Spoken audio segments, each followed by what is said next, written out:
Here's my problem. I feel like many pretty girls are very alike and not edgy at all. And I don't want them to be, but it feels so difficult to sense something particular in them. They might be, for example, just study English and read the last mainstream bestseller or alternation of Twilight. So it all feels very on the surface of existence. How can I truly connect with just a simple girl when the contents of normal people, what they read, what they do, feel so trivial compared to the real stuff? Especially connected in long term, having something to talk to her about.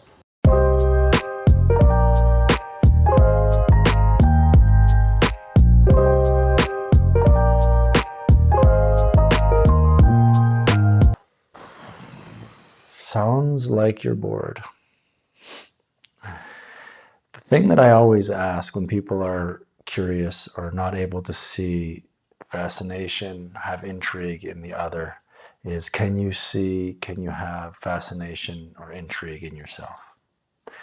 You can easily imagine that if there are things that you're very clear on, as far as your own interests, your own purpose, your own passions, that those things automatically direct you to areas of interest, passion, in your own life, in your own choices, right? So whether that's joining the book club or joining the skydiving club or whatever it is, you know, it ain't so complicated that if you hang out with the at Starbucks, what do they call that? Basic birches? Basic birches? If you hang out with the basics, then you're going to get the basics.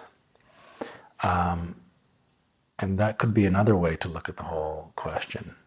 Why are you inquiring into that which is boring to you where it's boring to you? Why are you going to find out why the boring girl is boring to you if she's boring to you? Does that make sense? Don't try to change the boring girl. Go find somebody not boring. So now you're saying, oh, but everyone's so boring. I don't believe it. I don't believe it. Along my journey, what I found is that I did have discord. I did have difficulty feeling connection with people whose interests were so different than mine. Just different. And I invariably judged them.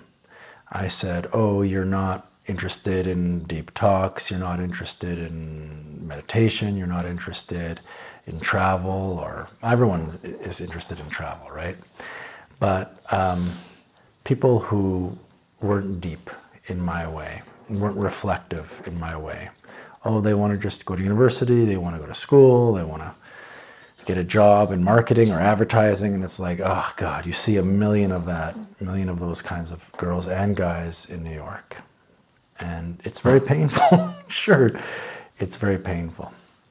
And yet, so much of that was me projecting my own desire for depth onto other people so that they could be deep and I could connect with them.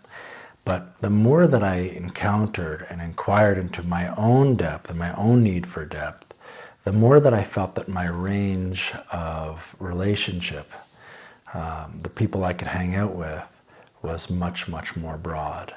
Because I'm not there trying to satisfy my own need for depth, because that's already satisfied through my Zen teacher, through my reading, through my close friends, right?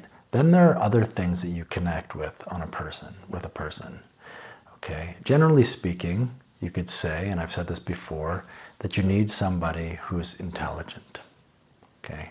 The brand of intelligence is so particular to each person. You're going to resonate, like I really resonate with science people, even though I'm a very arts person. Maybe that's why I resonate with them, because that's the unexplored part of myself, right?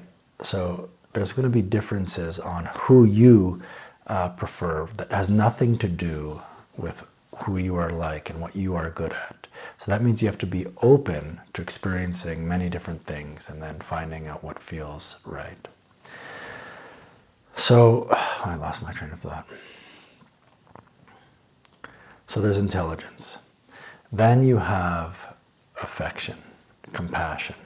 If somebody is capable of being affectionate with you, then there's a generally good feeling, if you're somebody who likes affection.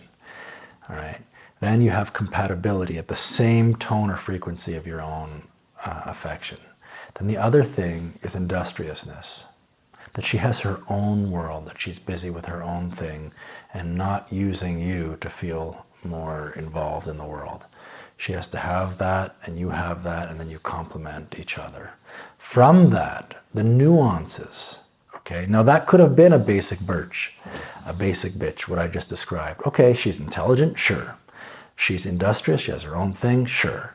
She's affectionate, sure. But I still feel like I can't connect with her, right?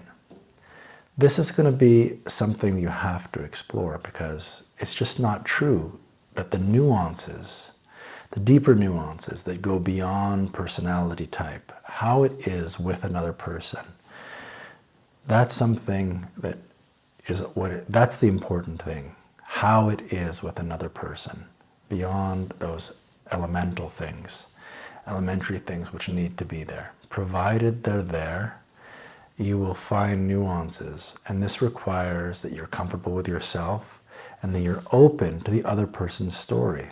Because what I'm hearing really is I'm not open to the other person's story, or you haven't gone far enough to explore the other person's story. And as we said at the beginning, this has so much to do with you making contact with your own need for satisfaction in terms of depth. And then beyond that, yeah, it's very surface, critical at the surface level, meaning you don't hang out with cows if you don't want to be around cow shit. You don't hang around with birds if you don't want to be around birds. You have to hang around people who live in a sphere of fascination that's compatible to your relational and empathetic values. All right? So you have to explore that. It's always both. You always have to go inwards, and you always have to go and make contact with everything outside in order to see where the inner fits into the outer, with great openness, great appreciation, and great gratitude. Don't waste your life.